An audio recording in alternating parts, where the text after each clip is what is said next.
This is another reading from The Principles of Aikido by Mitsugi Saotome. The Hakama and its meaning. Chapter 19.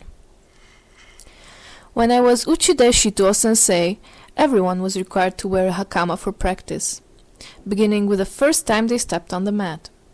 There were no restrictions on the type of Hakama you could wear then, so the dojo was a very colorful place.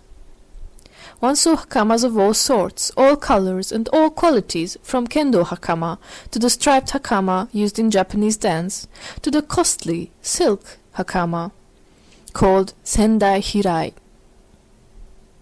I imagine that some beginning students caught the devil for borrowing his grandfather's expensive hakama, meant to be worn only for special occasions and ceremonies, and wearing out its knees in suwariwaza practice. I vividly remember the day I forgot my hakama. I was preparing to step on the mat for practice, wearing only my dogi, when O-sensei stopped me. "Where is your hakama?" he demanded sternly. "What makes you think you can receive your teacher's instructions wearing nothing but your underwear? Have you no sense of propriety? You are obviously lacking the attitude and the etiquette necessary in one who pursues Budo training. Go, sit to the side and watch class." This was only the first of many scoldings I was to receive from O-sensei.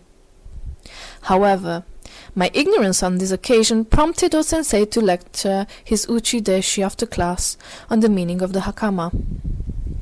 He told us that the Hakama was traditional garb for Kobudo students and asked if any of us knew the reason for the 7 pleats in the Hakama. They symbolize the 7 virtues of Budo, O-sensei said. These are Jin, benevolence, Gi, honor and justice, Rei, courtesy and etiquette, Chi, wisdom, intelligence, Shin, sincerity, Chu, loyalty, and Ko, piety. We find these qualities in the distinguished samurai of the past. The Hakama prompts us to reflect on the nature of true Bushido. Wearing it symbolizes traditions that have been passed down to us from generation to generation. Aikido is born of the Bushido spirit of Japan, and in your practice we must strive to polish the 7 traditional virtues. Currently, most Aikido dojo do not follow O-sensei's strict policy about wearing the Hakama. Its meaning has degenerated from a symbol of traditional virtue to that of a status symbol for Yudansha. I have traveled to many dojos in many nations. In many of the places where only the Yudansha wear Hakama, the Yudansha have lost their humility. They think of the Hakama as a prize for display, as the visible symbol of their superiority. This type of attitude makes the ceremony of bowing to O-sensei, with which we begin and end each class, a mockery of his memory and his art. Worse still, in some dojos, women of Q rank, and only the women, are required to wear Hakama, supposedly to preserve their modesty. To me this is insulting and discriminatory to women Aikidoka.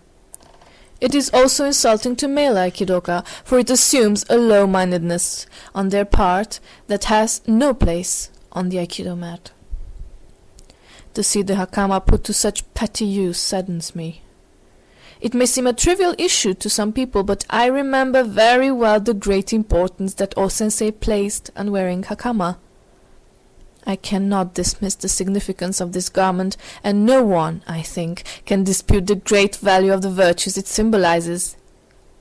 In my dojo and its associated schools, I encourage all students to wear Hakama regardless of their rank or grade. I do not require it before they have achieved their first grading, since beginners in the United States do not generally have Japanese grandfathers whose Hakama they can borrow. I feel that wearing the Hakama and knowing its meaning helps students to be aware of the spirit of O-sensei and keep alive his vision. If we can allow the importance of Hakama to fade, perhaps we will begin to allow things fundamental to the spirit of Aikido to slip into oblivion as well. If, on the other hand, we are faithful to O-sensei's wishes regarding our practice dress, our spirits may be more faithful to the dream to which he dedicated his life. Thank you for listening. I hope you liked this short chapter from this great book. I personally really like it, and I think it tells a lot about the meaning of a Hakama, and it underlines the way it was seen in the time of O-sensei and how we should still see it and how we should still preserve this meaning of the Hakama, and that we should not let it degenerate into a status symbol.